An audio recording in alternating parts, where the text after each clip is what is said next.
di mana dibahas, siklus bulanannya dibahas. Bagaimana darahnya pun dibahas di dalam Islam. Darah istighadah berbeda dengan darah kotor. Darah kotor dibedakan dengan darah haid biasa. Sampai urusan darah, maaf, yang sebagian besar mungkin dari kita merasa jijik dengan darah itu pun, Islam menerangkan ilmunya. Itu menunjukkan tidak ada syariat yang paling detail mengatur kehidupan seorang kaum Hawa kecuali adalah Islam. Sampai masalah ketika seorang wanita dengan gamisnya yang panjang lalu dia jalan, sampai ketika gamisnya terusap dengan tanah, dibahas bagaimana kesuciannya dan bagaimana najisnya ketika gamisnya yang berada pada ujung tanah menyiram atau menyapu tanah. Dan Rasulullah sampai menjelaskan dalam riwayat Ummu Salamah, kalau ada gamis seorang wanita, seorang ibu-ibu panjang, sapuan yang pertama kena tanah, sapuan berikutnya mensucikan. Sapuan berikutnya kena tanah dan kena najis, sapuan berikutnya mensucikan. Tapi maaf ya, nanti tidak usah dihitung ya. Ini tadi yang keberapa yang suci bersih. Tapi sampai urusan ujung gamis saja dibahas di dalam Islam. Kenapa sampai sedetil itu Islam itu membahas tentang masalah kehidupan syariat wanita, sampai urusan darahnya, sampai urusan ujung gamisnya, sampai urusan bagaimana dia mandi junubnya dan mandi dari bebersih dari masalah hadas besar. Kenapa sedetail itu? Karena pada dasarnya kalau sudah benar kaum wanitanya, maka yang lainnya pun akan insya Allah pelan-pelan akan lebih mudah untuk menjadi benar. Maka bapaknya akan menjadi terjaga, anaknya menjadi salih, suaminya akan menjadi partner terbaik dalam kehidupan di akhirat. Masya Allah. Saya kembali sampaikan. Kalau seorang wanita, dia sudah salihah, maka sesungguhnya setiap circle yang ada di sekitar wanita itu akan mengalami perbaikan. Suaminya akan beruntung, karena tidak ada laki-laki yang paling beruntung kecuali mendapatkan seorang wanita yang menjadi partnernya menuju kepada akhirat. Orang tuanya akan beruntung karena ketika anak yang dia miliki seorang wanita solihah, maka akan menjadi hijab dan penghalang antara dirinya dengan neraka dan bisa memberi syafaat dengan keberadaan wanita ketika solihah. Putra-putrinya akan beruntung karena dia mendapatkan madrasah terbaik di dalam pendidikan ketika dia bertumbuh kembang. Makanya Masya Allah, disitulah kita paham bahasa para ulama yang dihancurkan pertama kali di dalam agama ini adalah wanitanya. Ketika wanita sudah rusak, semua pun akan menjadi rusak. Laki-laki tidak tahu apa yang harus dilakukan di dalam hidupnya ketika sudah diombang-ambing oleh perasaan wanita yang tidak mengerti tentang keimanan. Anak-anaknya tidak tahu apa yang harus mereka lakukan pada kurikulum hidupnya kalau ibunya sudah tidak pernah mengajarkan. Dan tentunya orang tuanya akan mendapatkan cipratan adab ketika anaknya wanita tidak mampu menjaga dirinya dan kehormatannya sampai mereka menikah. Makanya Masya Allah, inilah yang menjadikan kita paham kenapa Islam sangat menjaga seorang wanita. Dan tidak ada agama yang paling detail menjaga seorang wanita kecuali adalah Islam, semata-mata untuk kita paham. Karena keberadaan wanita menjadi tonggak satu peradaban di dalam kebaikan. Semoga dengan apa yang dilakukan oleh Safira dengan sahabatnya yang dikerjakan, maka saya juga mengucapkan bahwasanya ini merupakan bagian merubah aktivitas menjadi efektivitas. Banyak orang yang menjalankan aktivitas tetapi belum tentu menjadi efektif. Maka dengan apa yang diselenggarakan oleh program-program yang dilakukan oleh Safira bersama dengan sahabat yang hadir pada kesempatan hari ini, maka sesungguhnya aktivitas telah berubah menjadi efektivitas yang luar biasa.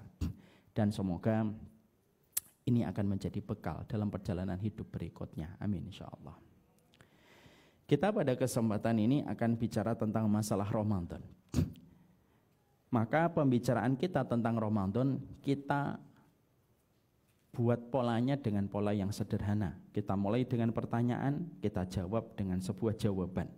Karena terkadang pola bertanya dan menjawab itu merupakan bagian dari pola ilmu. Makanya kita dapatkan ketika Rasulullah SAW didatangi oleh malaikat Jibril. Malaikat Jibril tanya, Rasulullah menjawab. Malaikat Jibril nanya, Rasulullah menjawab dan akhirnya menjadi hadis yang agung. Hadis yang kedua di dalam kitab Riyadhus Shalihin itu menjadi hadis yang agung setelah hadis innamal a'malu binniyat. Sekarang kita buka tentang Ramadan dengan sebuah pertanyaan. Apakah Ramadan itu hanya dibutuhkan dan hanya berlaku kepada orang yang solih dan orang yang taat, dan tidak berlaku kepada kita selaku pendosa? Karena ini penting untuk kita jawab. Banyak orang yang menyangka Ramadan itu untuk mereka yang sudah bagus, sudah bertakwa, sudah solih, dan tidak berlaku untuk kami yang masih banyak dosanya dan masih banyak maksiatnya. Ini tentunya merupakan sebuah persepsi dan ini merupakan sebuah mindset yang apabila benar ya tentunya kita akan kerjakan. Tapi kalau tidak benar tentunya kita harus luruskan, tentunya kita paham. Jawaban dari pertanyaan ini adalah salah. Karena sesungguhnya Ramadan itu bukan ditujukan kepada mereka yang bertakwa saja. Tidak hanya diberikan kepada mereka yang sudah salih dan sudah salihah. Tapi Ramadan itu sejatinya lebih dibutuhkan oleh para pendosa daripada mereka yang bertakwa saja. Karena apa? Ramadan itu dibutuhkan oleh para pendosa dan mereka yang masih berkubang dengan kemaksiatan dan dosa. Karena sesungguhnya tidak ada satu bulan yang paling banyak membebaskan manusia dari ancaman neraka sebagaimana Allah membebaskan manusia dari ancaman neraka ketika di bulan Ramadan. Tahu tidak? Manusia itu di dalam penjelasan para ulama, misalkan ada orang 100 orang.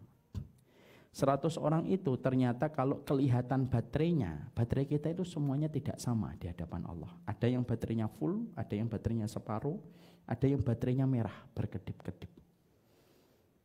Maka sesungguhnya baterai yang penuh menunjukkan orang itu amal kebaikannya lebih besar daripada keburukannya. Dia sudah jalan dalam kehidupan, amal kebaikannya lebih banyak daripada keburukannya. Orang semacam ini sedang menuju kepada bangkunya di akhirat, di surga. Ada orang yang ketika berjalan antara baterai kebaikan dan keburukannya seimbang dia. Bangkunya di surga dan bangku di neraka masih kelihatan. Dan dia tidak tahu di mana bangku yang akan dia peroleh. Kata para ulama, ada yang ketiga, jalan, baterainya sudah kedip-kedip. Mungkin secara penampakan, secara selintas, semuanya tetap sama, jalan menjalani aktivitas, kayak mobil. Mobil bisa jadi ketika di tol ada ratusan mobil, tapi tidak semua kondisi bensin di dalam mobil itu sama. Ada yang full, karena kan kalau di mobil itu kan ada F, ada E. F itu apa? Full. E itu apa? Entek. Entek itu habis. Empty. Dulu gitu. Jadi ada yang full. Ada yang ternyata kedip-kedip sudah kuning. Kalau mobil saya biasanya kedip-kedip kuning. Ternyata ada banyak manusia yang mereka itu berkedip-kedip. Artinya keburukannya lebih berat daripada kebaikannya walaupun dia tidak merasa.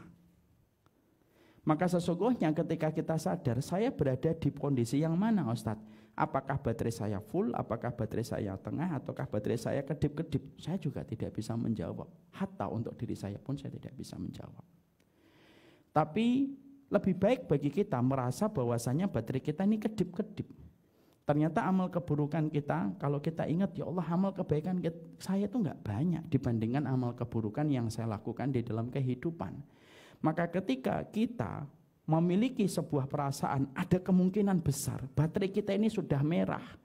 Maka sesungguhnya tahukah kita, tidak ada satu momen waktu yang paling tepat untuk menaikkan kembali charger keimanan kita supaya bertambah kebaikan kita dan dihapuskan kekurangan kita atas dosa yang kita lakukan pada kehidupan, kecuali itu ada di bulan Ramadan. Karena tidak ada satu momen waktu yang paling banyak Allah membebaskan manusia dari ancaman neraka kecuali itu terjadi di bulan Ramadan. Kayak seseorang yang terpidana mati tiba-tiba mendapatkan grasi ataupun remisi, bukan remisi, grasi. Maka tidak ada grasi yang paling besar yang Allah berikan kepada manusia kecuali grasi yang Allah janjikan kepada mereka yang maksimal di dalam ketaatan ketika mereka menjalani Ramadan. Makanya maaf, sadar kita, kenapa bulan Ramadan itu dinamakan Ramadan? Ada bulan Dzulhijjah, ada bulan Dzulqa'dah, ada bulan Syawal. Kenapa bulan puasa kita dinamakan dengan bulan Ramadan? Banyak yang belum paham. Mungkin mengartikannya ya sudah, memang Ramadan ya Ramadan. Allah memilihkan nama itu. Betul.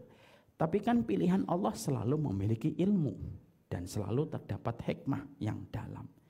Maka sesungguhnya kenapa bulan puasa itu dinamakan dengan Ramadan? Saya datangkan sebuah referensi dari Imam Syaukani di dalam kitabnya Fathul Qadir. Dijelaskan di dalam kitab itu bahwasanya dinamakan Ramadan dengan kata Ramadan berdasarkan pertimbangan dari akar kata romdo. Romdo, ra mim do alif hamzah. Romdo.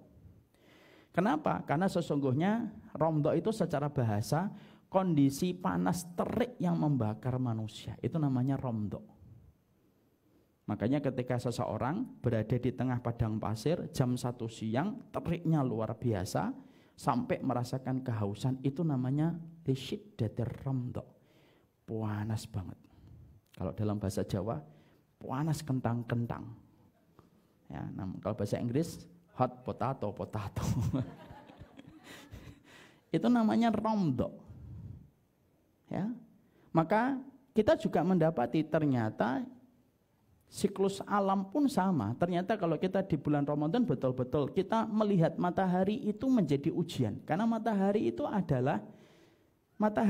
adalah makhluknya Allah. Dan ternyata ada beberapa riwayat yang dikatakan bahwasanya matahari itu lebih bersinar dan lebih menyedot energi manusia ketika pada waktu berpuasa dibandingkan hari-hari biasa di luar Ramadan. Benar atau tidak? Benar. Sering tidak kita kadang puasa sunnah tidak sahur? Sering. Kuat atau tidak kuat? Kuat. Kalau puasa sunnah biasa aja. Ngelihat es berembun kayak gini es biasa. Ya, ngelihat warung Padang biasa. Tapi itu tidak terjadi ketika pas Ramadan. Pas Ramadan kita tidak sahur, Masya Allah itu. Jam 9 sudah ujian banget bagi kita. Perut terasa perih banget. Ya kan? Ngelihat kanebo, kayak ngelihat kebab. Ini kebab atau kanebo ya? Oh ternyata kanebo bukan kebab. Ternyata disangkanya kulit kebab. Ya. Dan itu terjadi ketika kita tidak sahur. Berdasarkan kepada namanya, Masya Allah ya. Jadi namanya doang sudah ngasih kita ilmu. Makanya jangan sampai kita nanti tidak paham kalau ditanya, kok rasanya matahari pada waktu Ramadan panas? Alah, perasaanmu aja. Jangan itu, jawab pakai ilmu. Karena memang Allah menjadikan Ramadan, matahari itu menjadi ujian bagi orang yang beriman. Itu secara bahasa. Yusama Ramadan lisyiddatir ramdo. Dinamakan Ramadan itu Ramadan ya karena teriknya yang luar biasa.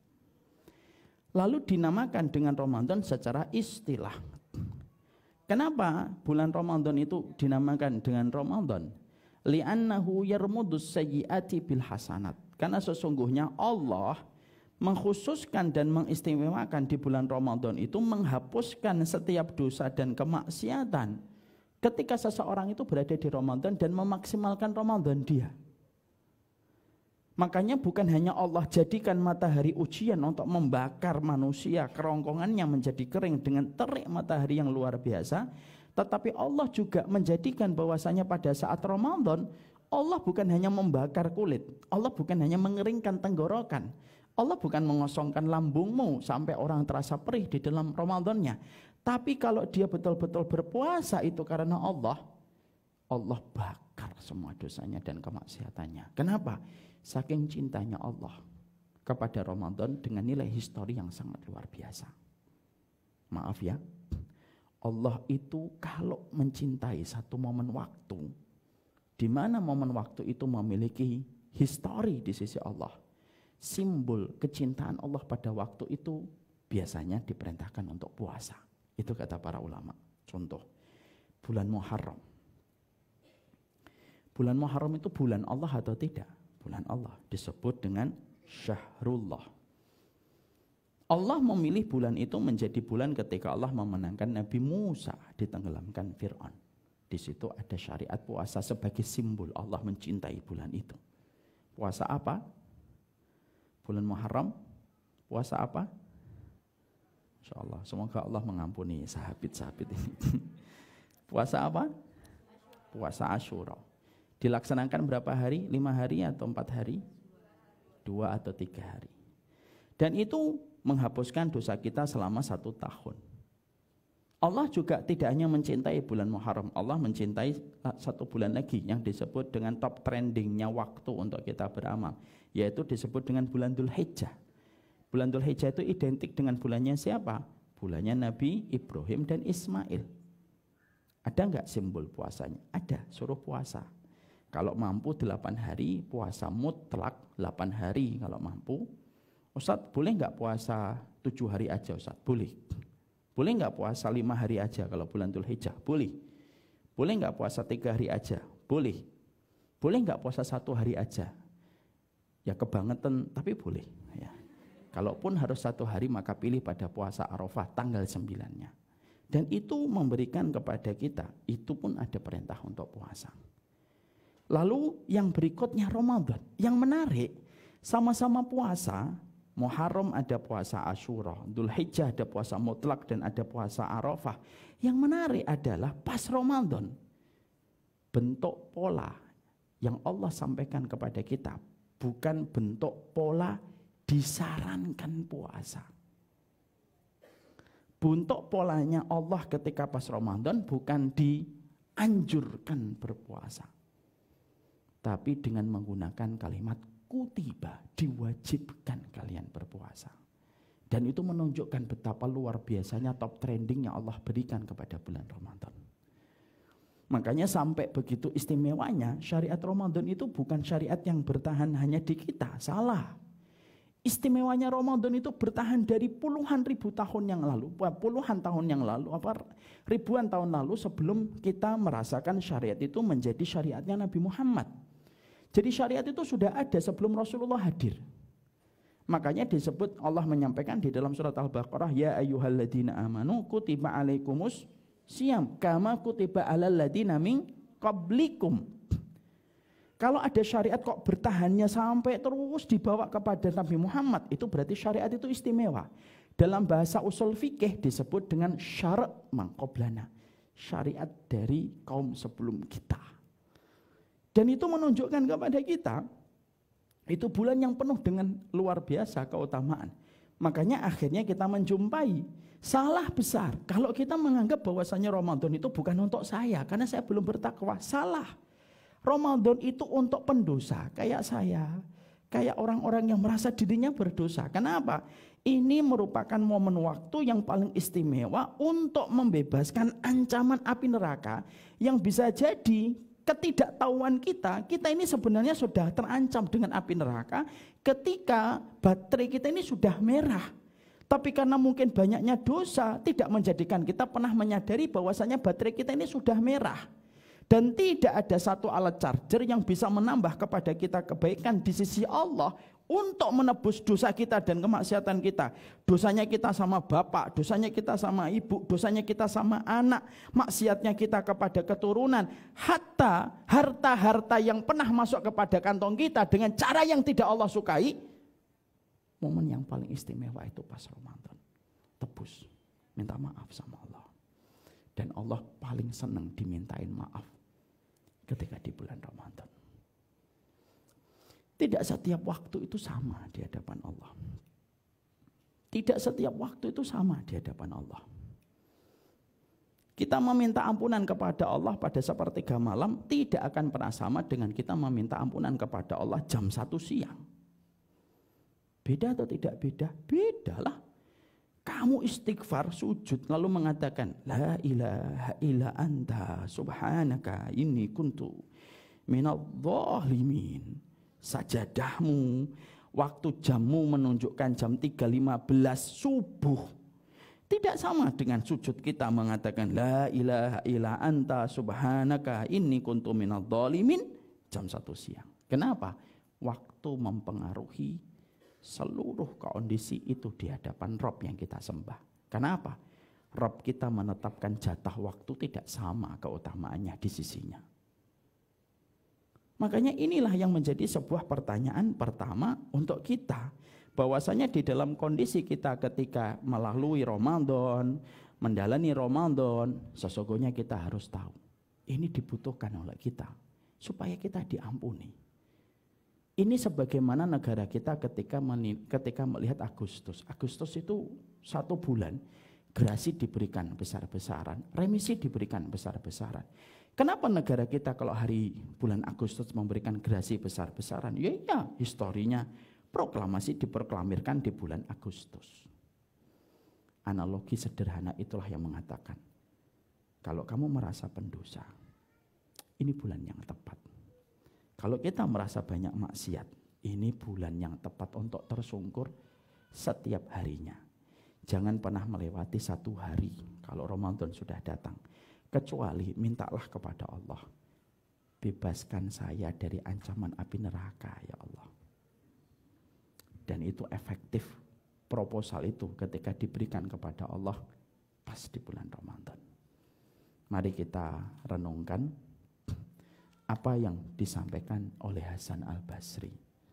Siapapun yang rajin meminta ampunan kepada Allah, maka dialah orang yang paling besar dibukakan pintu ampunan dibandingkan mereka yang jarang meminta ampunan kepada Allah. Sebagaimana orang yang rajin mengetuk pintu, kata Hasan Al-Basri, orang yang rajin mengetuk pintu adalah orang yang paling besar dibukakan pintu itu untuknya. Enggak akan dibuka mungkin. Kalau kita rumahnya gede. Ini kalau rumah saya ini kalau diketuk 2 kali enggak kedengaran saya. Enggak akan kedengaran. Tapi kalau diketuknya sampai setengah jam, habis itu yang ngetuk bencol-bencol tangannya, maka insya Allah kedengaran dan akan dibukakan pintu. Oh ya Allah, ada tamu. Iyalah sampai bencol tangan saya. Maka akhirnya itulah yang menjadi sebuah bahasa yang disampaikan oleh Hasan Al-Basri. Mintalah ampunan kepada Allah yang banyak. Fituruqatikum. Kata Hasan Al-Basri, mintalah ampunan ketika kamu lagi di jalan. Mintalah ampunan ketika di dalam majelis ketika kamu duduk. Mintalah ampunan ketika kamu sedang melakukan aktivitas. Dan itu paling tepat ditujukan kepada Allah pada saat Ramadan. Saat yang paling luar biasa diterimanya manusia di dalam ampunan. Dan tidak ada waktu yang paling banyak Allah membebaskan manusia dari ancaman neraka kecuali di bulan Ramadan. Ustadz, selain waktu Ramadan, ada enggak waktu dan momen paling baik untuk membebaskan manusia dari ancaman neraka? Ada.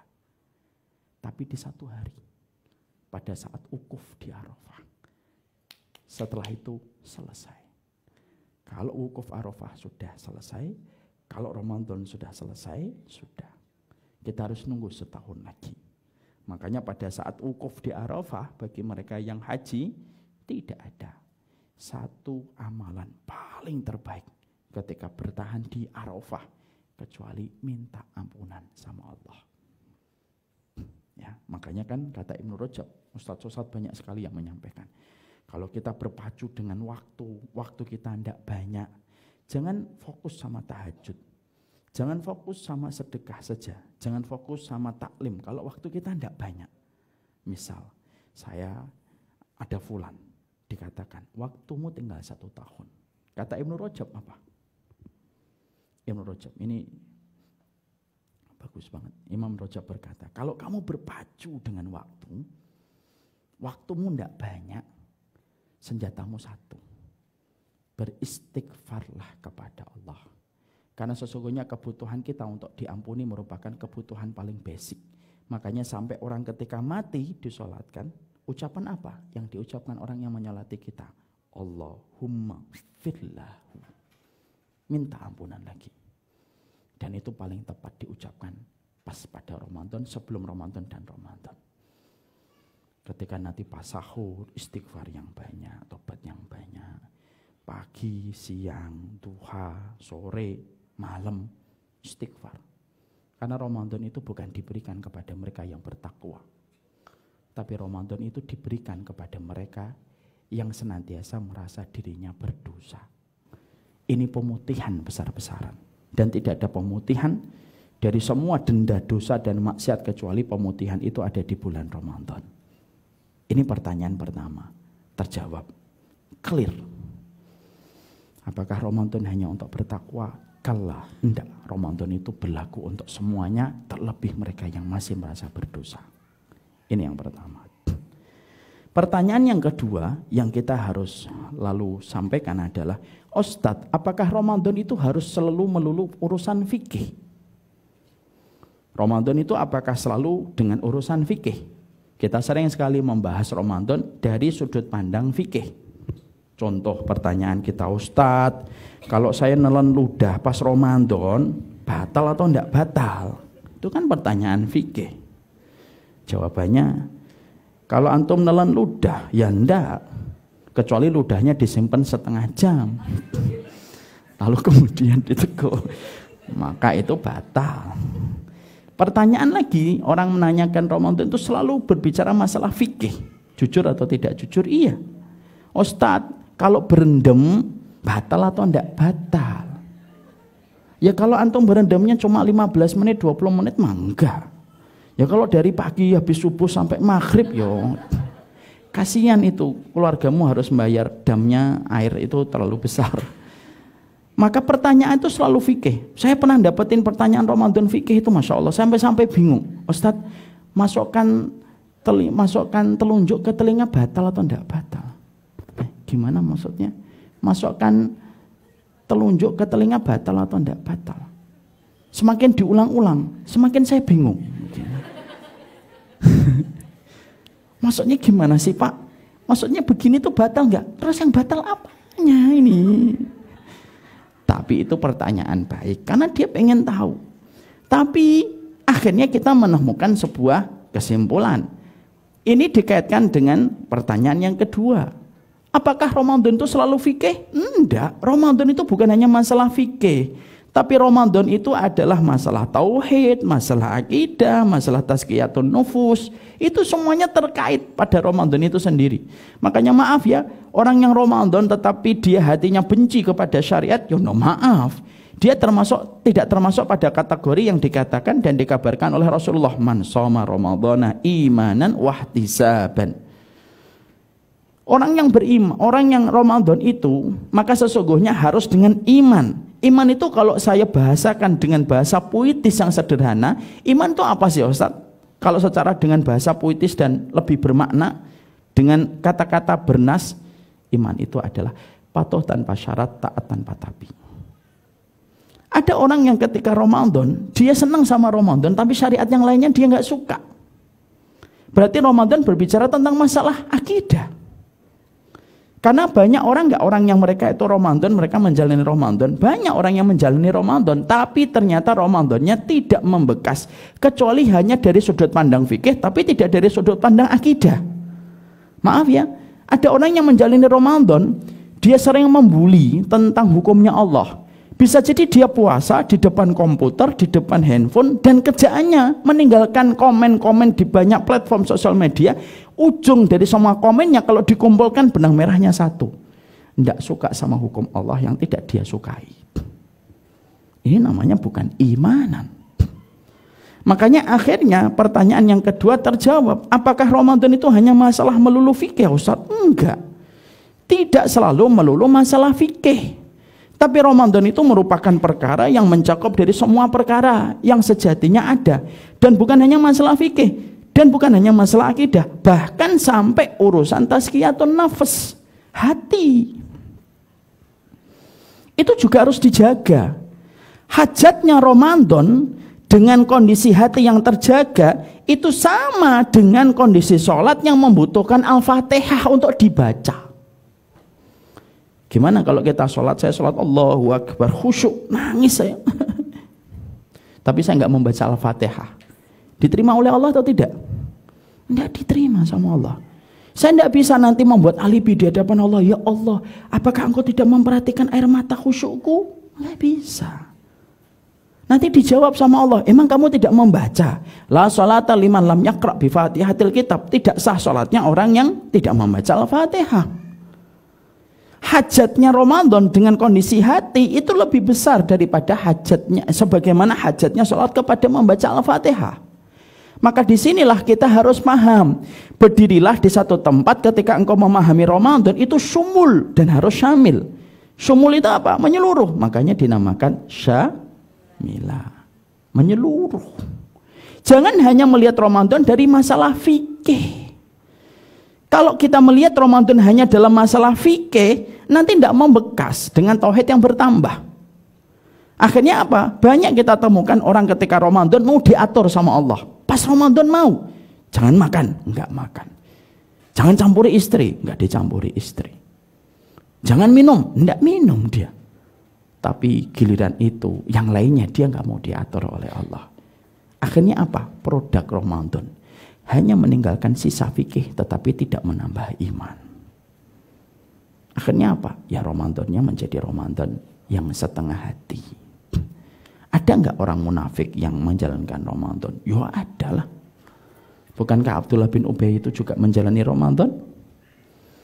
Tapi semua Ramadan yang dia jalani dalam sisa hidupnya, dia ketika masuk Islam tetapi munafik, dijalankan. Tetapi tidak ada satupun yang diterima oleh Allah ketika Allah menurunkan satu ayat. Innal munafiqina fi darkil asfali minar. Orang munafik itu berada di dalam keraknya neraka. Maka itu tanda jelas Ramadan tanpa iman itu tidak akan membekas di sisi Allah. Ramadan itu juga bukan hanya masalah tauhid, tapi Ramadan itu juga masalah tazkiyatun nafas. Makanya saya perlu sampaikan kepada seluruh para sahabat. Maka di antara hal-hal yang kita harus perhatikan di dalam masalah, yang harus kita perhatikan di dalam masalah tazkiyatun nafasnya itu apa sih? Ustaz, mari kita bareng-bareng yuk kita ngaji. Untuk poin yang kedua kita bahas. Ada 5 wasiatnya para ulama kepada kita. Berkaitan tentang wasiat hati ketika kita menjalani Ramadan. Karena apa? Ibadah tanpa kehadiran hati yang terjaga tidak akan pernah ibadah itu menghantarkan manusia menuju kepada surga. Jangan buru-buru ditulis, nanti sabar insya Allah, mesti ada. Ustadz, emang ibadah itu membutuhkan terjaganya hati? Ya. Mana dalil Ustadz? Dalilnya ada pada riwayat yang disampaikan riwayat Muslim. Hadis ini hadis yang luar biasa. Mungkin sebagian besar dari sahabat di sini sudah pernah mendengarkan hadis ini. Hadis ini termasuk hadis yang monumental. Karena apa? Hadis ini kalau diceritakan sama Abu Hurairah, Abu Hurairah pasti pingsan. Bukan berarti nanti kalau kalian mendengar hadis ini tidak pingsan, lalu lebih hebat daripada Abu Hurairah. Apa itu hadisnya? Inna awwala nasi yuqda yaumal qiyamati salasatun. Orang yang diputuskan nafsunya masuk neraka itu ada 3. Saya singkatkan saja. Siapa ketiga itu? Pezina? Bukan. Peminum khamr? Tidak. Pemakan riba? Bukan. Pembunuh? Bukan juga. Terus siapa 3 orang yang diputuskan pertama kali masuk dalam neraka itu? Pertama kali yang diputuskan nasibnya itu? Justru bukan orang yang tampak dohirnya berdosa, tapi tampak dohirnya taat sama Allah. Siapa Ustaz? Orang yang berperang di jalan Allah. Sepanjang hidupnya dia berperang. Mati di dalam peperangan, dibangkitkan di hadapan Allah. Allah tanya, ngapain berjuang ya Allah? Ngapain berperang ya Allah? Untuk siapa? Fika, untukmu ya Allah. Allah lalu menjawab, kadzabta, bohong, dusta. Kamu itu berperang supaya kamu disebut pemberani. Faqad qila, dan sudah disebut sebagai pemberani. Didorong malaikat Jabaniyah, terlempar ke dalam jilatan api neraka pertama kali. Pertama kali masuk neraka bukan pezina, tapi mujahid yang hatinya tidak terjaga dan terjerumus kepada riya. Riya. Ini belum sampai kepada tingkatan nyari dunia di balik amal. Ini baru riya. Yang kedua, Yaitu orang yang mereka bekerja, orang yang mereka itu berilmu, ngaji, berdakwah kayak saya. Kenapa? Kurang maju. Oh penuh. Boleh dimaju sedikit ke depan.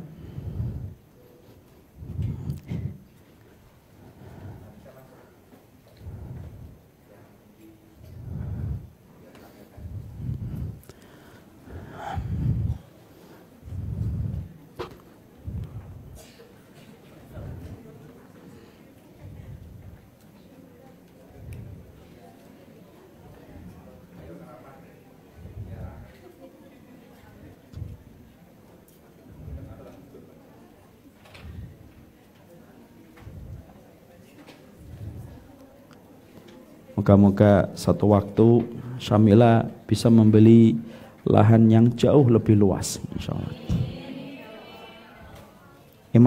Aminnya yang ikhlas ya. Semuanya Ustaz.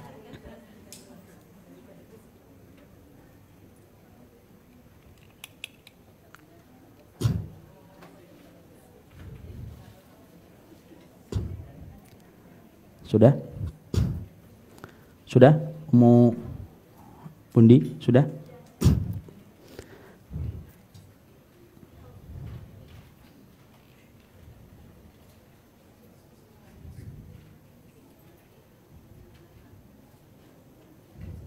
Tadi apa ya? Apa? Oh iya. Maka di situ kita mendapati orang yang ngaji sepanjang hidupnya, berdakwah sepanjang hidupnya, membaca Quran. Tapi ketika dia akhirnya didadapkan kepada Allah, ditanya untuk siapa? Untukmu ya Allah. Allah jawab, kadzabta, bohong. Kamu ini ngaji, dakwah, taklim, ngajari anak-anak Quran. Itu bukan untukku, tetapi supaya kamu disebut salihah, disebut salih, alim, dan disebut qori. Dan akhirnya dijebloskan ke neraka. Menyusul si mujahid yang salah niat. Yang ketiga siapa? Yaitu adalah orang yang dermawannya itu supaya disebut dermawan. Ini dalil. Ternyata ibadah seagung jihad, ibadah seagung dakwah, dan ibadah seagung sedekah. Kalau keplesetnya itu adalah masalah hati, maka dampak yang ditimbulkan itu jauh lebih buruk dari apa yang dibayangkan oleh manusia itu sendiri. Nanti bukan berarti setelah ini kita tidak beramal. Ayo ngajar, enggak tahu hadis, pertama kali yang masuk neraka itu orang yang enggak gitu. Memahaminya tuh gini loh, yang ngaji, yang taklim, yang belajar, yang jihad, yang sedekah aja belum tentu selamat kok, apalagi enggak melakukan itu semuanya. Sembari kita menjaga hati kita. Makanya kan selalu saya sampaikan, jadi ustadz itu yang paling berat bukan nyampaikannya, bukan menghafal ayatnya. Yang paling berat itu terjaganya niat setiap waktunya. Kita kembali ke tadi. Yang kita kembalikan tadi itu apa? Yaitu adalah, oh ternyata berarti dalil sudah didatangkan. Sebagaimana mentari yang sinarnya tidak mampu ditampik. Maka sesungguhnya dalil kita memperoleh satu kesimpulan, berarti ibadah agung itu membutuhkan ketahanan hati. Berarti sama, Ramadan itu ibadah agung. Berarti ibadah agung bernama Ramadan itu membutuhkan kesehatan hati. Karena terplesetnya kita ketika sakitnya itu masalah hati, maka dampak yang ditimbulkan bukan hanya mengurangi, tetapi bisa menghempaskan pahala yang harusnya kita peroleh. Makanya setidaknya perhatikan 5 wasiat para ulama yang berkaitan tentang hati. Yang pertama, saya sampaikan singkat-singkat. Para ulama itu menerangkan kepada kita, jagalah hati kita kalau pas Ramadan dan di luar Ramadan. Ada mutasghir. Ada mutasghir, paham atau tidak paham? Ada mutasghir itu jangan suka ngeremehin amalan orang. Hanya karena kita sudah melakukan ketaatan dan kebaikan. Kadang-kadang hati kita itu tidak kerasa. Ketika kita berada di masjid, ketika kita sedang berada di depan tilawah Al-Quran kita, ketika kita sedang berada pada waktu kondisi iktikaf, Maka refleks hati yang tidak terjaga ketika kita tidak berusaha untuk menjaganya setiap menit dan setiap jamnya. Kadang-kadang kita melihat orang yang di luar masjid. Lalu kita berkomentar di dalam hati. Gimana sih? Ramadan malam-malam jam 11 bukannya tilawah. Tapi masih ngojek. Orang kayak gitu tuh harusnya tawakal sama Allah. Pulang nanti Allah gini. Maaf ya, bisa jadi dia lagi ngojek, menyambung hajat keluarganya, menghindarkan dari yang haram, dan mungkin tarawehnya jam 1 malam. Di tengah kelelahannya dia masih bisa berdiri untuk Allah. Kan kita tidak pernah tahu. Kita kan tidak pernah ngerti. Kan kita sering tertipu sama mata kita. Saya tadi menyampaikan waktu zuhur, kita tidak bisa memvonis orang hanya karena 5 menit yang kita lihat.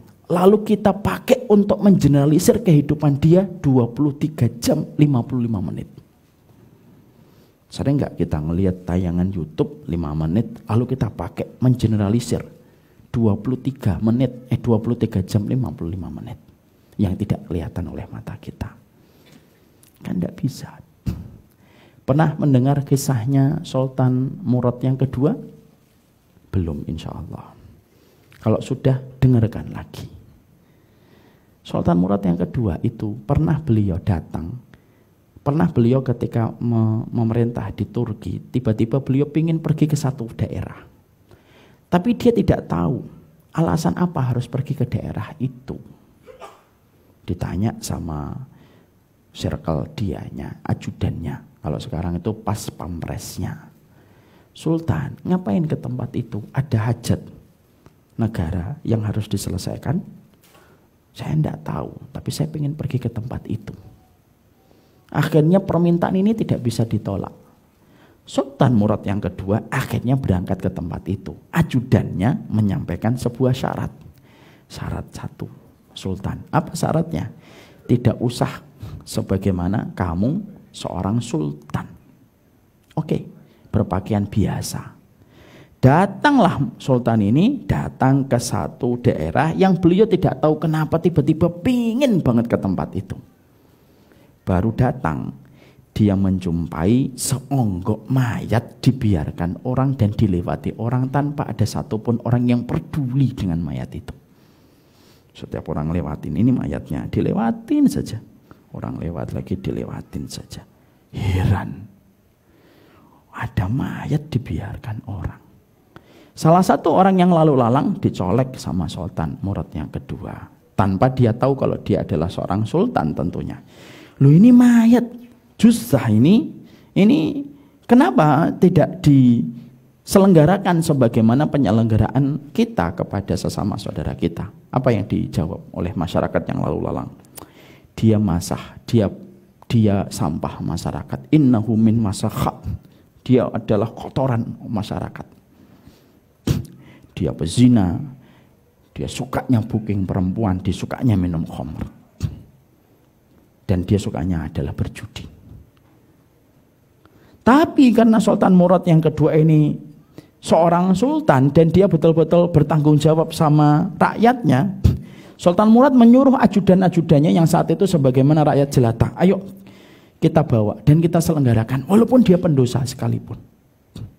Tanya di mana rumahnya, dibawa itu, digotong. Lalu akhirnya ditemukan rumahnya yang agak jauh di pinggir kota. Lalu terjadilah sebuah dialog ketika diketuk itu. Kaget istrinya. Mendapati suaminya sudah meninggal dunia. Dan istrinya tidak mengenal rombongan sultan yang berpakaian rakyat jelata. Kalian siapa? Kami musafir. Loh, apa yang terjadi dengan orang-orang di kota ketika melihat suami saya meninggal dunia? Mereka membiarkan. Akhirnya istrinya tumpah air matanya. Lalu dia berkata, banyak orang yang mengatakan suami saya pezina. Banyak orang yang mengatakan suami saya peminum khamr dan penjudi. Wa uqsimu billah, saya bersumpah atas nama Allah. suami saya bukan pezina, suami saya bukan peminum khamr, suami saya bukan penjudi. Suami saya itu kalau punya rezeki, dia datengin perempuan-perempuan bahagia, PSK kalau bahasa sekarang. Terus dikasih uang. Orang ngelihatnya, wah dia lagi transaksi sama perempuan. Dikasih uang. Lalu dia berkata, semoga dengan uang itu kalian tidak berzina malam ini. Saya tidak punya uang lebih dari itu. Setidaknya malam ini enggak usah zina dulu. Kadang dia pergi ke toko khamr, diborong, khamrnya botolnya, dibawa ke rumah, dituang di WC. Kadang-kadang dia pergi ke tempat orang yang dikenal di masyarakat itu tempat judi. Dia di situ, dia berhenti, dia bagikan uang. Setidaknya malam ini enggak usah judi. Istrinya sedikit protes. Kalau kayak gitu, orang nanti menyangkamu sebagai pezina, peminum khamr. Tidak apa-apa. Gimana nanti kalau kamu mati? Siapa yang akan mengurus jenazahmu? Maka saat itu suaminya mengatakan, kalau saya mati dan Allah terima amal saya, Allah akan suruh Sultan Murad yang kedua yang ada di istananya datang ke sini. Dan Sultan Murad menjerit, melepaskan baju, rakyat jelatannya dan berkata, sayalah Sultan Murad yang kedua. Dan inilah jawaban kenapa saya ingin ke tempat ini. Dan saya tidak tahu kenapa alasan ingin ke tempat ini. Sampai saya melihat apa yang terjadi hari ini. Apa pelajaran, hikmah, insight dari kisah nyata ini? Kita tidak pernah tahu tentang orang. Kita memang menghukumi secara zahir. Tapi disitulah kita akhirnya paham. Ramadan itu biasanya sukanya kita itu tasghir. Kita tuh suka ngeremehin orang. Mungkin dulu saya juga gitu. Orang lagi iktikaf 10 hari Ramadan malah sibuk dunia. Padahal kita paham ya bisa jadi mereka sedang sibuk karena mereka sedang menjaga keluarganya dari harta yang haram. Dan menjaga keluarga dari harta yang haram itu hukumnya wajib. Seutama-utamanya iktikaf, hukumnya wajib atau sunnah? Sunnah. Bukan berarti setelah ini kita tidak iktikaf. Oh enggak iktikaf? Sunnah. Tidak gitu juga. Kita berlindung dari kesimpulan yang hanya diambil untuk menyenangkan hati. Tapi itulah yang menjadikan akhirnya kita paham. Tilawahmu silakan tilawah. Iktikafmu silakan kerjakan. Tapi jangan pernah meremehkan amalan orang. Berikan udhurmu dan berikan doamu yang terbaik. Kalaupun kamu mampu untuk iktikaf ya sudah alhamdulillah. Kalaupun ada teman-teman kita yang nanti munculnya pas malam ganjil tapi malam genep hilang, ya enggak apa-apa walaupun itu enggak ideal. Tapi enggak usah kemudian kita merasa kayak saya gitu loh. Malam genap dan ganjil sama saya. Maaf ya, beda status kita sama kantum. Antum mah cuma munculnya malam ganjil. Padahal bisa jadi dia malam ganjil itu pun lebih baik daripada dia tidak sama sekali. Saya dulu sering nulis kayak gini. Ketika Syawal, mana orang-orang yang datang ke masjid? Mana sandal yang meramaikan masjid ketika bulan Ramadan? Ya kita doakan. Minimal mereka tetap datang ke masjid ketika Ramadan. Walaupun mungkin tidak istiqomah setelah Ramadan. Kenapa? Mendoakan. Lalu memberikan rahmat kepada para pendosa. Itu jauh lebih baik daripada sikap tasghir yang datang dari hati yang sedang bermasalah. Kenapa? Kalau Ramadan kita sudah ngeremehkan amalan orang, itu yang jadi masalah. Makanya sering saya sampaikan sebuah kisah nyata yang sering saya ulang-ulang. Karena sejatinya menasihati saya. Ada seorang ulama salaf, ulama terdahulu sholat tahajud panjang semalam suntuk sama anaknya. Lalu ketika beberapa saat sebelum adzan subuh, maka ulama ini istirahat sejenak sambil seakan-akan tidur-tiduran. Anaknya membuka jendela, arah yang dilihat menuju ke masjid. Dan ketika dia melihat setiap rumah yang mengarah ke masjid itu masih gelap. Masih gelap. Maka dia berkata, perhatikan ya Abi, orang masih terlelap dalam tidurnya, ditepuk sama bapaknya. Kamu bangun hatimu bersih dan merasa rendah, itu lebih baik daripada kamu sholat malam suntuk. Tapi hatimu sudah terpenuhi dengan rasa ujub dan merendahkan amalan orang. Itu yang terkadang tidak kita sadari. Tasghir. Salah. Kita ngeremehin orang. Maaf ya, kita seudon buruk sedikit aja sudah dihukum sama Allah. Pernah tahu ceritanya Makhul? Pernah dengar? Enggak dengar juga. Ya. Saya harus husnudon banget di sini. Ada kisah Makhul. Makhul itu ulama besar. Ada seorang ulama besar namanya Makhul. Dia sholat. Ini ulama besar. Beliau sholat.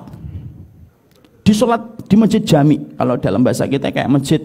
Mana ini masjid jaminya? Oh, Bekasi itu masjid senternya. Oh sana At-Taqwa sana. Masjid jami. Sholat siang hari ketika Allahu Akbar gitu. Di sampingnya orang nangis. Gitu. Lalu Makhul di dalam hatinya ngeremehin tangisan itu dan mengatakan, aduh, nangis kok siang-siang. Nangisnya itu mau nanti malam, bukan di masjid jami, bukan di depan orang banyak. Nangis itu jangan siang-siang ginilah. Itu pun hanya di dalam hati, nggak ditulis di WhatsApp status, apalagi Instagram story, apalagi caption, apalagi nampangan ustadz tertentu dicoret-coret wajahnya. Nggak gitu juga. Maka Makhul setelah itu pulang dan tidak merasa apa-apa. Itu loh hati. Makhul merasa tidak ada apa-apa, pulang malam. Akhirnya ketika malam, ketika sholat tahajud, tumben beliau tidak bisa nangis. Maaf ya Bapak dan Ibu, ini malu untuk saya. Para ulama salaf itu kalau sholat tahajud nggak nangis, selalu merasa ada dosa yang sudah mendarat hitam di permukaan hati, kata Ibnu Rajab. Insya Allah ya.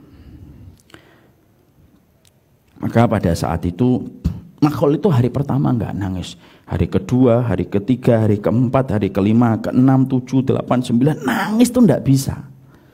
Gelisah segelisah-gelisahnya Makhul, khawatirnya Makhul. Ini gimana hati saya kalau nanti saya mati saya nggak bisa nangis kepada Rob saya. Lalu dia tahu, mengambil inisiatif. Oh ini pasti dosa yang saya kerjakan. Dipikir dosa yang mana ya? Kalau Makhul memikirkan dosa masih bisa keinget ya, karena tidak terlalu banyak. Kita yang mana yang baik yang gitu. Bukan mana yang dosa, ini mana yang baik ya. Maka Makhul tuh mikir, ya Allah yang mana ini dosanya ini?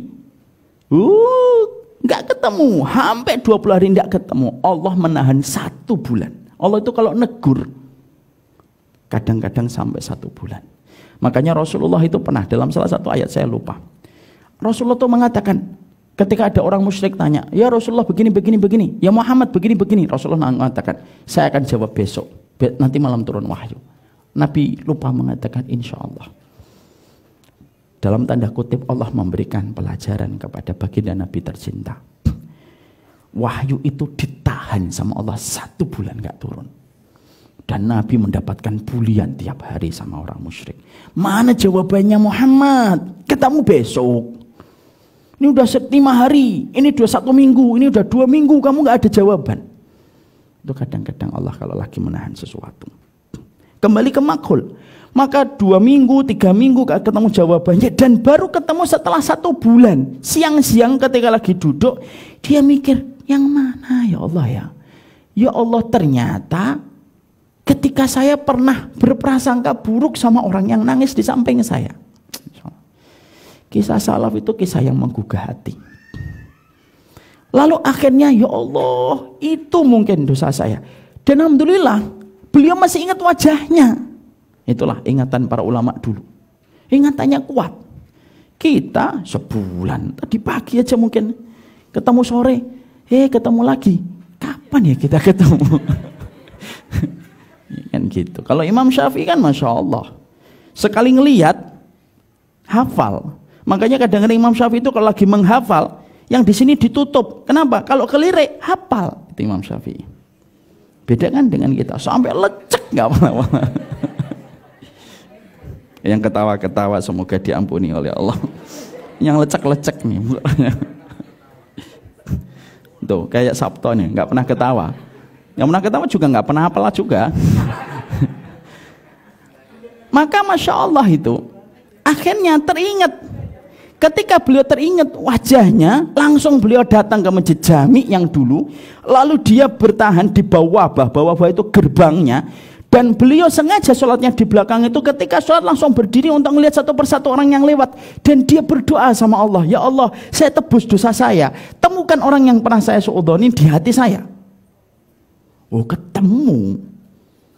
Lalu dipeluk di ini, terus dikatakan, kamu pernah nangis kah? Iya, saya selalu kadang nangis di masjid ini. Wah, minta maaf, tumpah air matanya Makhul yang tertahan selama 1 bulan. Dan malamnya ketika tahajud, basah jenggotnya Makhul. Bapak dan ibu, ibu-ibu paham? Jenggotnya para ulama salaf itu nggak kayak saya. Apalagi Sabto. Jenggotnya ulama salaf itu tebel, panjang. Kalau sampai kita mendapati wabalat lihyatuhu, itu kalau bahasa kitabnya. Balat lihyatuhu itu apa?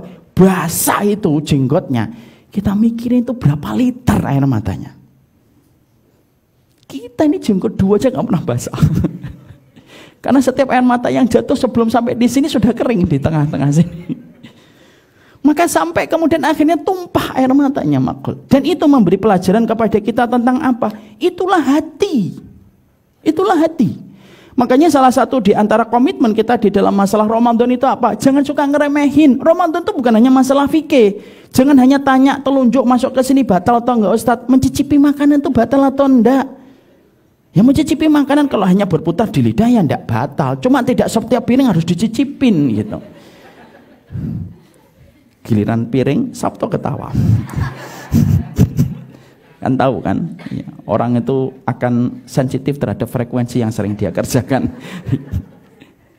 Maka disitulah kita akhirnya paham itu tasghir. Makanya ketika nanti puasa Ramadan, tilawah yang engkau lakukan, Quran yang kamu baca, masjid yang kamu masuki, itikaf yang kamu ikuti, nggak boleh ngerendahin orang. Berikan undur, karena kita tidak tahu dia di hadapan Rabb-nya. Bisa jadi dia tampak buruk di mata manusia, tapi bisa jadi dia mulia sebagaimana Sultan Murad ketika membersihkan, mengangkat dan membasuh dan mengkafani jenazah.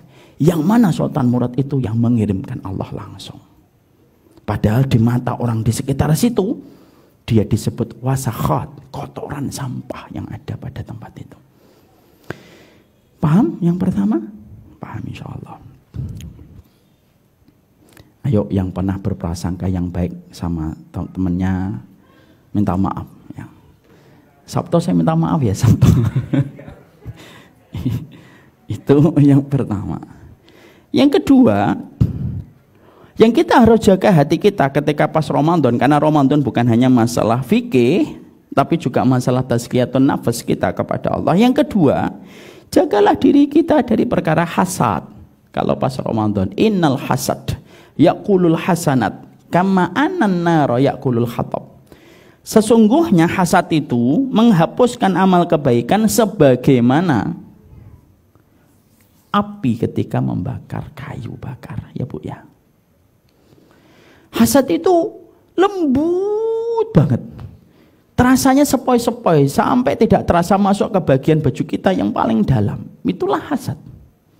Lembutnya sebagaimana lembutnya lebih lembut daripada sutra yang dikenakan seorang wanita. Itu hasad.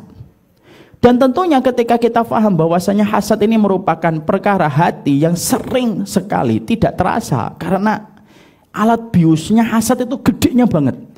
Maka ketika kita paham bahwasanya hasad itu memiliki alat bius yang bisa memperdaya manusia, kurangi mata kita untuk melihat sesuatu dan kurangi interaksi kita ketika di bulan Ramadan. Kenapa? Mata itu gerbang pertama untuk hasad. Makanya ada kata-kata bagus. Di balik mata yang melihat ada hati yang bekerja lebih berat. Sering nggak kadang-kadang kita kalau lagi buka Instagram, lalu kita komen, apa sih ini? Kok gini aja diposting? Nggak penting banget. Ya sudahlah, gini aja diinikan, aduh, ngeremeh banget sih kayak gini. Ini tuh harusnya saya yang lebih pantas daripada dia. Cuma saya rendah hati aja nggak mau kayak dia. Ya tidak, ya atau naam? Ya naam. Kenapa Ustadz bisa nyimpulkan gitu? Ya karena saya ngerasain. Loh kok Ustadz bisa merasakan? Loh, innal jasada la yakhlu minal hasad, ma khalal jasad anil hasad. Kata para ulama, enggak ada jasad, enggak ada fisik manusia ketika masih hidup kecuali tersusupi dengan hasad. Nanti kalau kita korelasikan dengan kitabnya Imam Ibnu Rajab, di situ kita baru paham kenapa dalam Islam disuruh untuk tidak banyak memandang. Karena konteksnya tidak banyak memandang itu bukan hanya kepada lawan jenis, tapi konteks untuk tidak banyak memandang itu konteksnya juga berlaku kepada kehidupan orang lain. Kenapa banyak memandang itu kadang-kadang menghilangkan syukur kita. Loh, ternyata mobilnya sudah ganti. Padahal selama kita belum melihat mobilnya, kita fine-fine aja dengan mobil yang kita miliki. Makanya akhirnya jangan banyak melihat. Karena melihat itu harus memberikan udzur yang banyak. Kerja hati menjadi lebih berat. Makanya ada perkataan yang disampaikan oleh istri saya. Ignoring is blessing. Do you know what I mean? Kadang-kadang tidak ngerti itu berkah. Betul atau tidak? Iya. Karena kalau kita tidak ngerti itu malah tenang hidup kita, mensyukuri apa yang kita punya, tidak membandingkan apa yang dicapai oleh orang lain dan apa yang baru kita dapat. Ketika kita tidak banyak ngelihat, emang tidak boleh Ustadz ngelihat? Loh kata siapa nggak boleh? Melihat itu sebuah keniscayaan.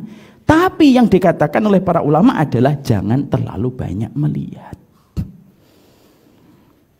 Kenapa? Supaya tidak banyak hasad yang terpancing. Itu yang harus dijaga.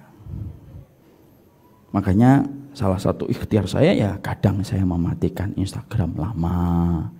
Nah, kalau bagi yang pengen tahu siapa yang menjalankan Instagram saya, itu orangnya di belakang Mas Sigit yang menjalankan. Kenapa Ustadz? Karena saya ngerasa saya gampang untuk hasad. Lebih baik kita merasa gampang hasad daripada merasa saya sih insya Allah bersih hati saya Ustadz, saya bening melihat orang lain itu. Ya mangga aja. Ya, kalau saya maaf saya belum bisa gitu. Ya. Maka di situ yang kita paham. Yang kedua hasad. Paham ini komitmen hati yang kedua? Clear? Clear. Yang ketiga. Yang harus kita jaga pada waktu Ramadan dengan komitmen hati itu apa? Yaitu adalah bagaimana betul-betul kita menjaga rasa zuhud hati kita. Zuhud itu apa? Zuhud itu bukan compang-camping, zuhud itu bukan miskin, zuhud itu bukan kamu pakai handphone Nokia 4212 yang ketika jatuh maka lantainya yang rusak gitu. Bukan begitu. Tapi sesungguhnya zuhud itu adalah sikap hati ketika loba dan serakah dengan dunia. Itu zuhud. Yang kaya belum tentu tidak zuhud. Yang miskin belum tentu dia zuhud. Kenapa? Maaf, zuhud itu bukan masalah kaya dan miskin. Paham di sini? Ada orang kaya zuhud banyak.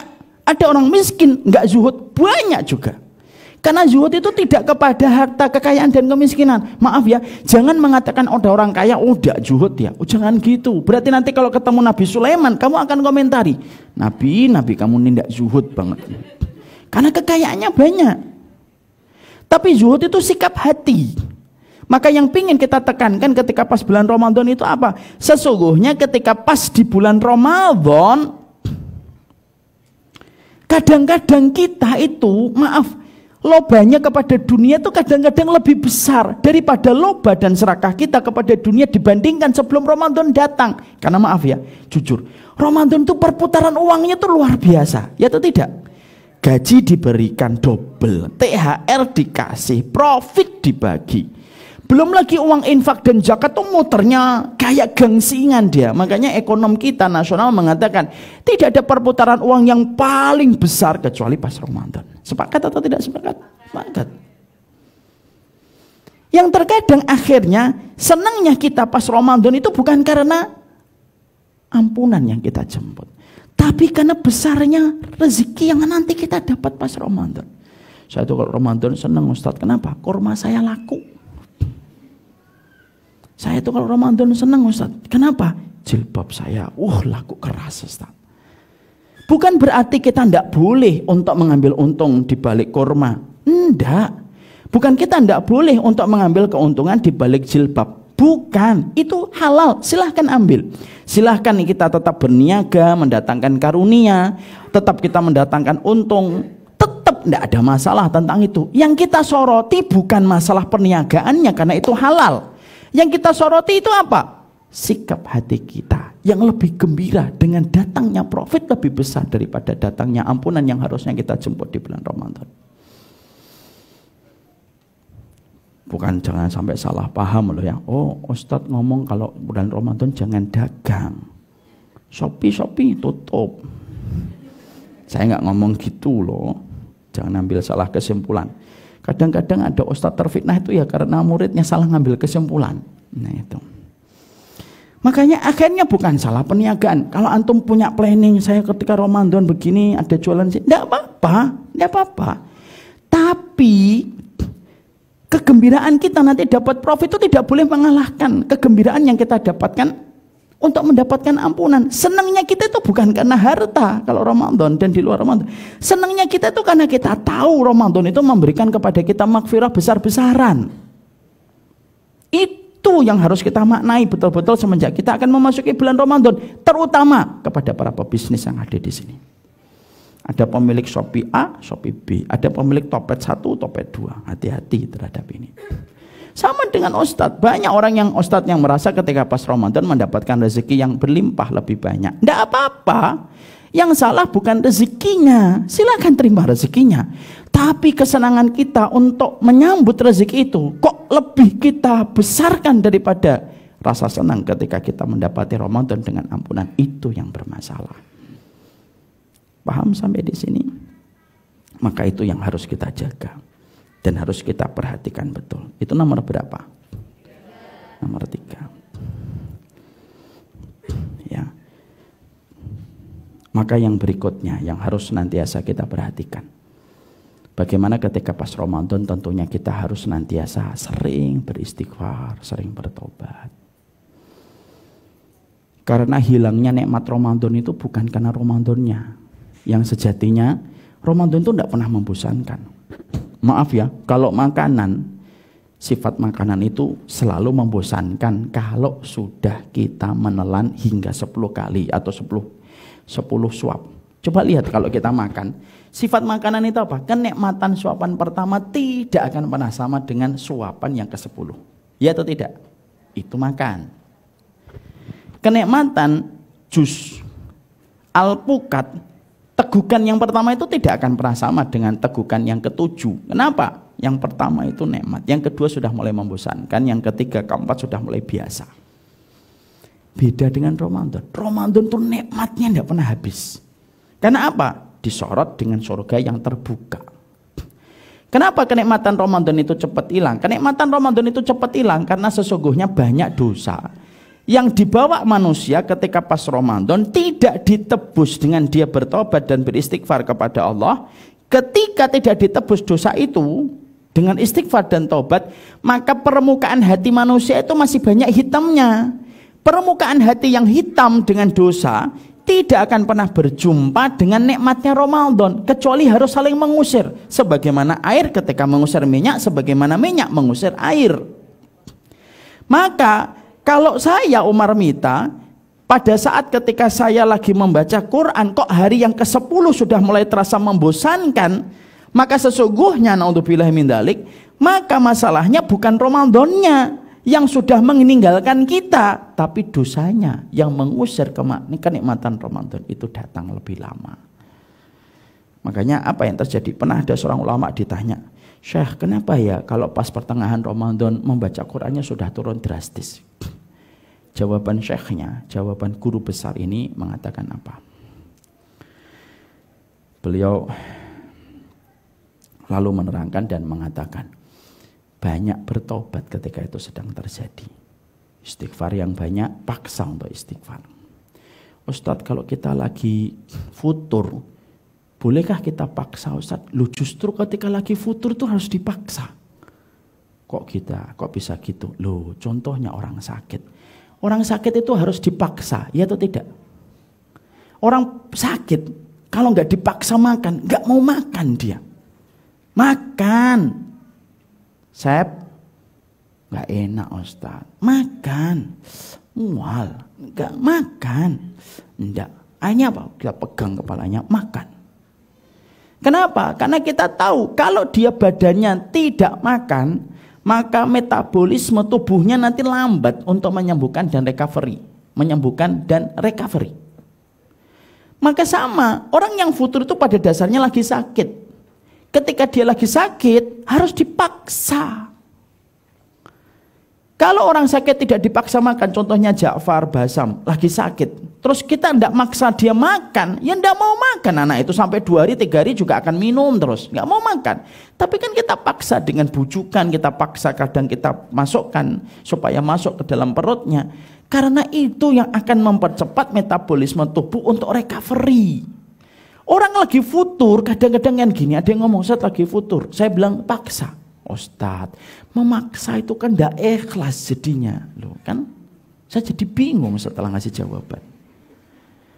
Kalau kita memaksa diri kita untuk Allah, itu ikhlas. Selama kita memaksanya untuk Allah, apapun kalau untuk Allah, walaupun dipaksa, ya itu ikhlas. Dan ibadah itu ada sebagian yang memang harus dipaksa. Kalau nggak dipaksa, ya nggak beribadah.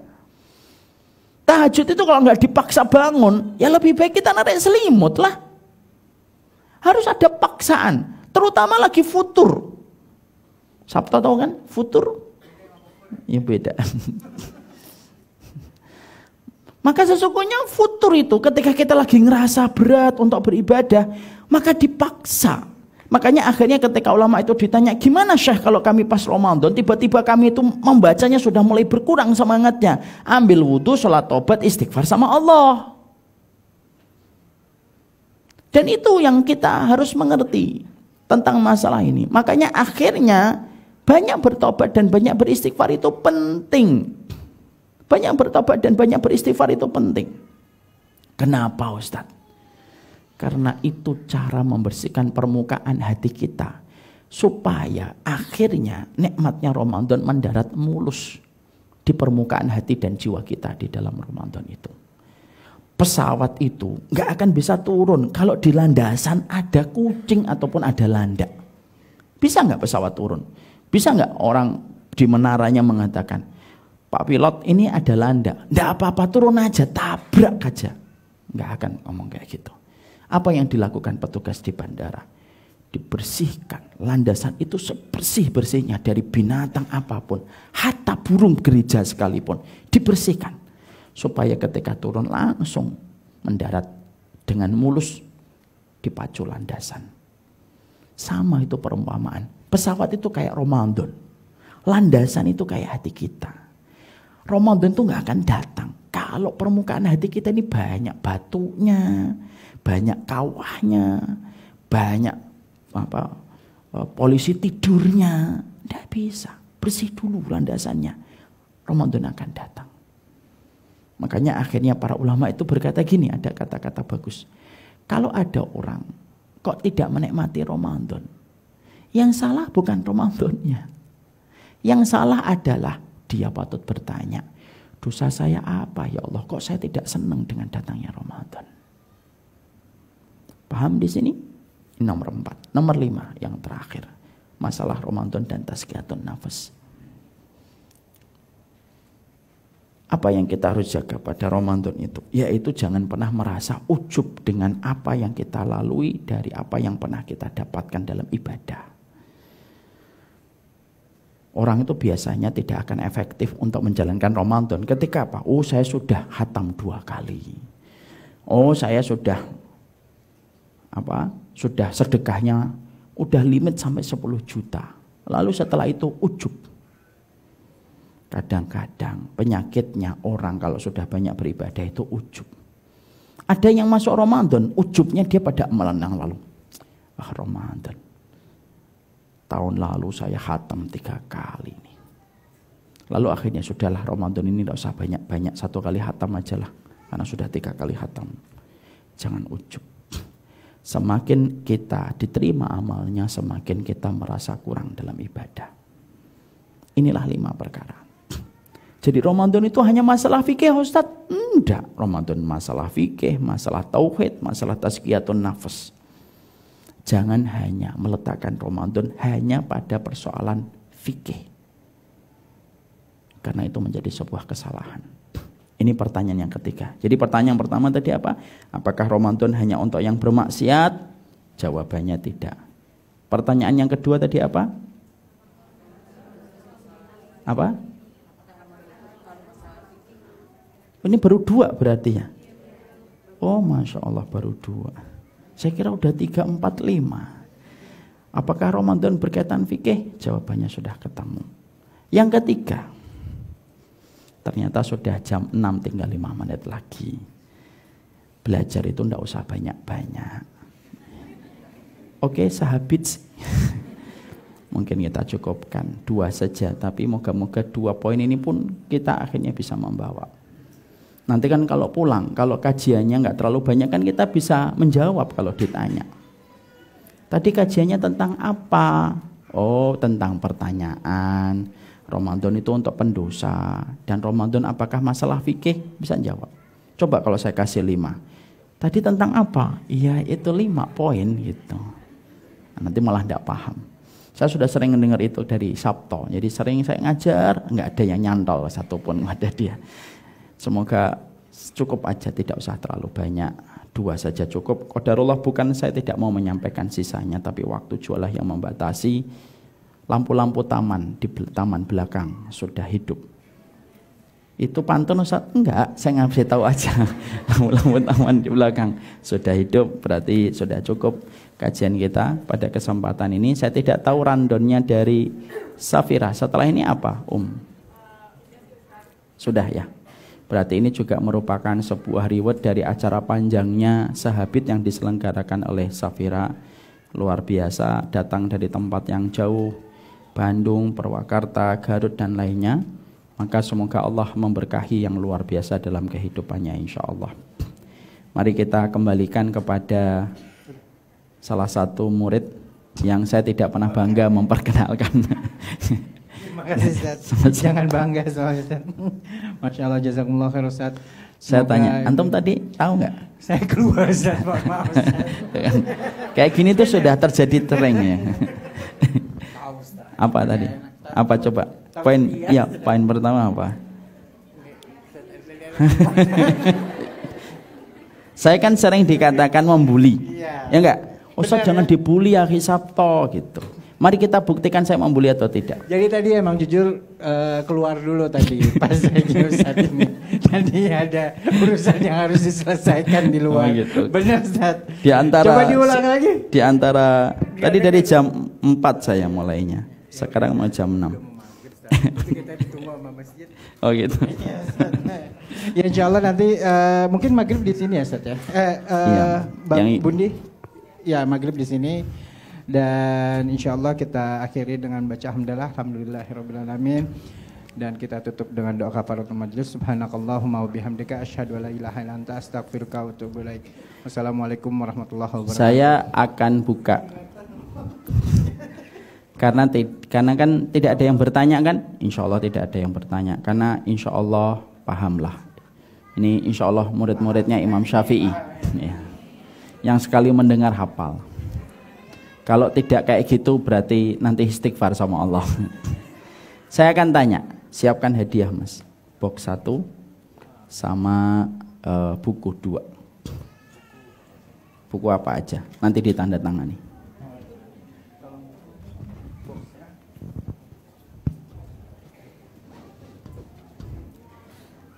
Pertanyaan saya, tolong ditutup semua bukunya. Tolong ditutup semua bukunya. Semuanya sudah? Bagi yang beriman kepada Allah dan hari akhir, tutup bukunya. Pertanyaan pertama agak sulit, bukan sulit, agak panjang, tapi hadiahnya istimewa. Pertanyaannya, Ramadan itu bukan hanya masalah melulu fikih, tapi Ramadan juga membicarakan tentang akidah dan tauhid.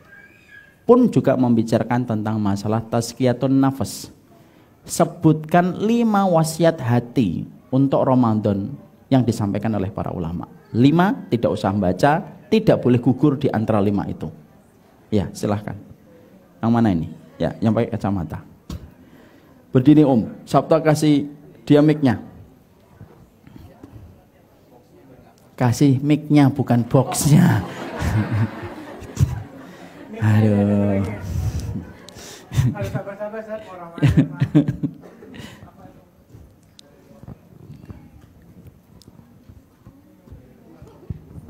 Coba berdiri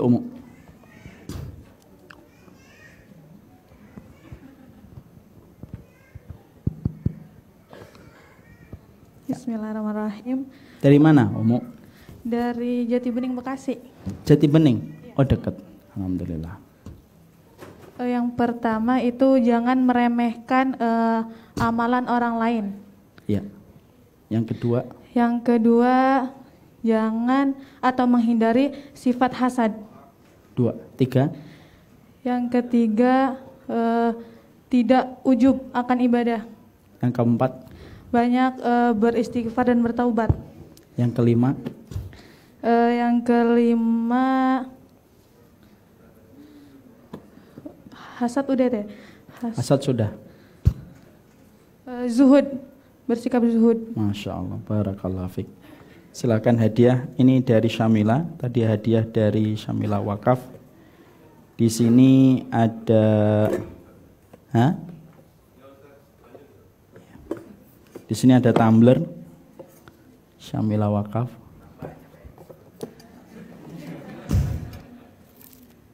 Di sini ada emas 0,01 gram. 0,1. Iya, 0,1. Kan lumayan 0,1. Daripada 1 kilogram batu, ya kan. Nanti Umu pasang ini di statusnya. Pengen dapat emas ini, silahkan jadi suami saya, gitu. Kemudian di sini ada Ka'bah. Ini hasil dari Mas Sigit. Dia fotografer dunia nomor 83. Nanti minta tanda tangan sama beliau, insya Allah. Semoga Allah memberkahi. Salam takzim untuk orang tua. Jazakallah Ustaz. Pertanyaan yang kedua, buku nak ambilin buku 2. Ada? Oh ya, di mana? Di situ. Di situ aja, nanti tinggal dioper. Oh ya. Ya, oke. Pertanyaan yang kedua, yaitu adalah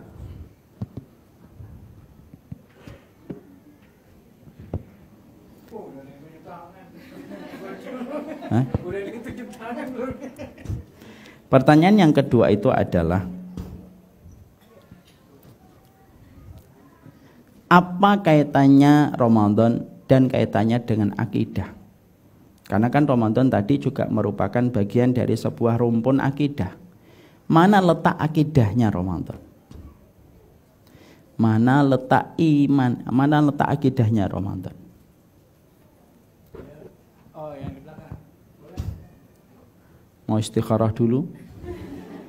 Kalau friend 50-50. Kalau friend pastikan jangan Sabto. Iya, sama. Sia-sia buang-buang pulsa. Ada?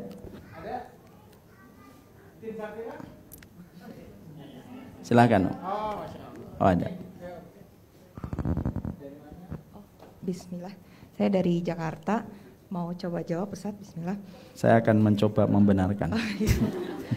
Jadi letak akidahnya itu adalah pada saat kita itu patuh pada syariat dan mencintai. Itu udah paling gede, Mas. Ya kan bukan untuk antum jawabannya. Iya, jadi pada Emang saat gitu beliau. akidahnya itu pada saat kita patuh pada syariat, mau diatur oleh Allah dan cinta pada syariat. Jadi menghadapi Ramadan ini sebagai salah satu syariat pada Allah dan kita tidak dan kita juga mau diatur oleh syariat yang lainnya gitu. Jadi bukan memilih-milih syariat yang hanya mau kita. Mumtaz, barakallah, jazakallah khair. Berarti betul-betul paham mendengarkan. Berarti Umu ini insya Allah lebih baik daripada Sabto dalam urusan ini. Mau buku apa yang belum dimiliki apa The Homeland of Solihin atau This is the End? The Homeland of Solihin membicarakan tentang surga. The Homeland of Solihin. Kalau nanti mau tanda tangan, saya tanda tangan insya Allah. Sebutkan ulama yang tadi ketika sholat sempat berprasangka buruk sama orang di sampingnya. Ya. Pertanyaannya adalah nangisnya sampai mana? Pertanyaannya adalah kapan lahirnya ulama itu? Enggak, nama ulama itu siapa? Bismillahirrahmanirrahim. Nama ulama tersebut adalah Imam Makhul. Masya Allah, barakallah fik ibu. Ibu pengen apa? Mau kopi, mau habat string atau mau This is the End? Yang sebelumnya Pak? Yang apa ibu? Ya, ibu pengen apa?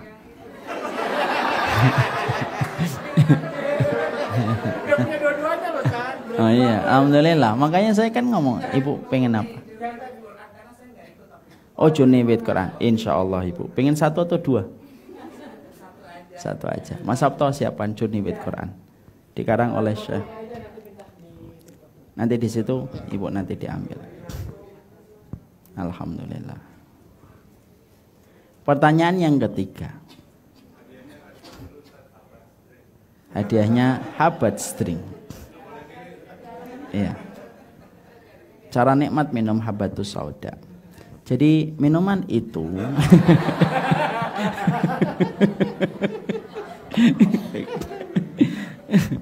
iya. Jadi kalau ibu-ibu minum ingatlah habat string. Kalau pengen beli emas ingatan Nafis Gold. Maka pertanyaannya adalah, saya tadi menyampaikan tentang kisah nyata dari Sultan Murad yang kedua. Apa insight dari kisah nyata itu? Apa faedah dan hikmah yang kita dapatkan dari kisah nyata Sultan Murad yang kedua? Silahkan untuk mengarang sebebas-bebasnya. Siapa duluan? Yang paling belakang. Ibu itu yang paling belakang. Itu ibu itu yang depan kamera. Iya. Iya, ibu. Iya, betul. Assalamualaikum warahmatullahi wabarakatuh. Waalaikumsalam warahmatullahi wabarakatuh. Saya coba jawab ya Ustadz. Kenapa ibu? Saya coba jawab. Oh iya, insya Allah. Semoga benar ibu. Maksudnya jangan, kita kalau beribadah tidak perlu memperdulikan orang lain gitu. Maksudnya kalau kita yakin bahwa ibadah yang kita lakukan itu adalah sesuai dengan keyakinan kita bahwa akan diridhoi oleh Allah. Iya, Masya Allah. Benar insya Allah. Tapi lebih mengena begini. Kisah dari Sultan Murad yang kedua, insightnya itu apa? Bisa jadi ada orang yang dipandang banyak orang jelek dan buruk, tapi ternyata dia punya amalan rahasia antara dirinya dengan Allah. Itu insightnya. Biasanya insya Allah ibu nanti ya kalau habis minum habat string insightnya lebih baik lagi. Barakallahu fiik. Jazakallahu khair. Ini yang dapat kita sampaikan. Alhamdulillah ya. Inilah keberkahan. Anti semuanya datang ke tempat ini tuh berkah. Inilah sesungguhnya para cara salaf dulu ketika belajar. Datang ke tempat gurunya, menikmati apa yang di tempat gurunya. Dan semoga ini akan menjadi sebuah pola yang baik di dalam kita belajar. Saya nanti insya Allah, ini merupakan harapan. Nanti jangan ditanya kapan ya. Saya tuh pingin bahwasanya setiap orang yang belajar, yang betul-betul sudah lama, nanti akan menjadi duta-duta ilmu. Di mana duta-duta ilmu itu nanti yang akan memikul beban dan PR besar dakwah bareng-bareng. Saya membayangkan ini kalau semuanya jadi duta ilmu, luar biasa. Kalau nanti program ini nanti kita akan share, kita akan floorkan, saya mengharapkan semoga ini termasuk yang sudah siap menjadi duta ilmu.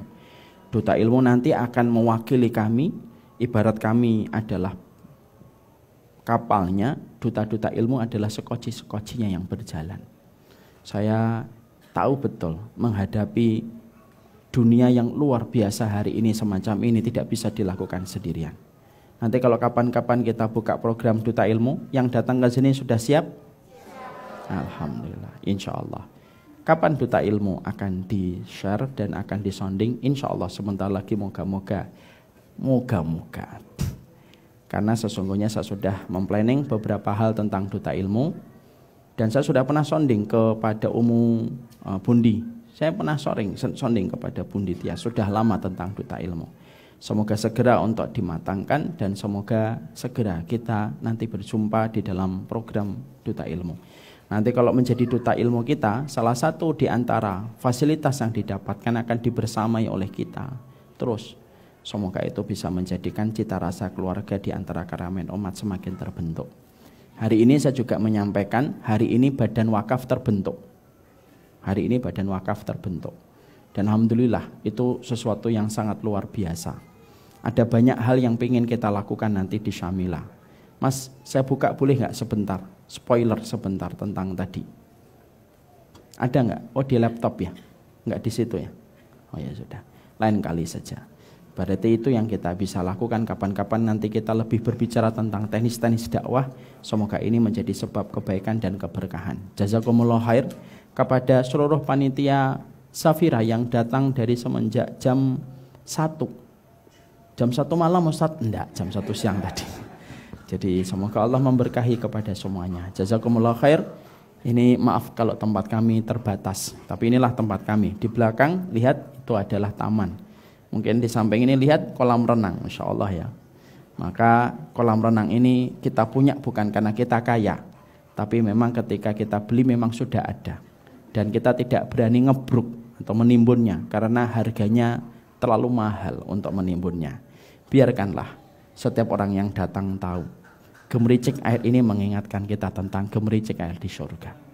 Barakallahu fikum wa sallallahu ala nabiyina Muhammad walhamdulillahirabbil alamin. Salam dari istri saya tercinta yang tidak bisa hadir karena beliau sedang sakit dan beliau sedang senam kehamilan untuk memudahkan proses persalinannya. Alhamdulillah kehamilan yang ke-8 ini insya Allah semoga menjadi kehamilan yang dimudahkan untuk beliau. Kemudian istrinya Mas Giyak juga hamil, istrinya Mas Sabto juga hamil. Saya juga nggak tahu kenapa hamilnya bisa bareng-bareng. Tapi alhamdulillah insya Allah. Dan alhamdulillah ini anak yang ke-8. Kemarin kita sempat diberitahu, sempat bermusyawarah sama Bibu. Bi, 8 aja ya Bi? Ya insya Allah, senyamannya aja. Tapi ternyata ketika habis periksa ke dokter, baru naik mobil beliau bilang, kelihatannya 8 kurang deh, lebih baik ganjil, 9 aja ya Bi? Insya Allah. Semoga Allah mudahkan semuanya. Assalamualaikum warahmatullahi wabarakatuh. Ulang ke masjid. Oh ya, tanda tangan boleh Bu. Yang mau tanda tangan? Ibu datang dari mana? Oh, Jatiwaringin. Kok tahu di sini? Saya kan update di itu Ustaz, di Instagram. Dan Oh, saya selalu ikut program. Oh, Masya Allah. Program, nah itu makanya Jurni Al-Quran itu saya miss waktu itu nggak dapet, belum tahu. Oh, Masya Allah. Berkah Bu.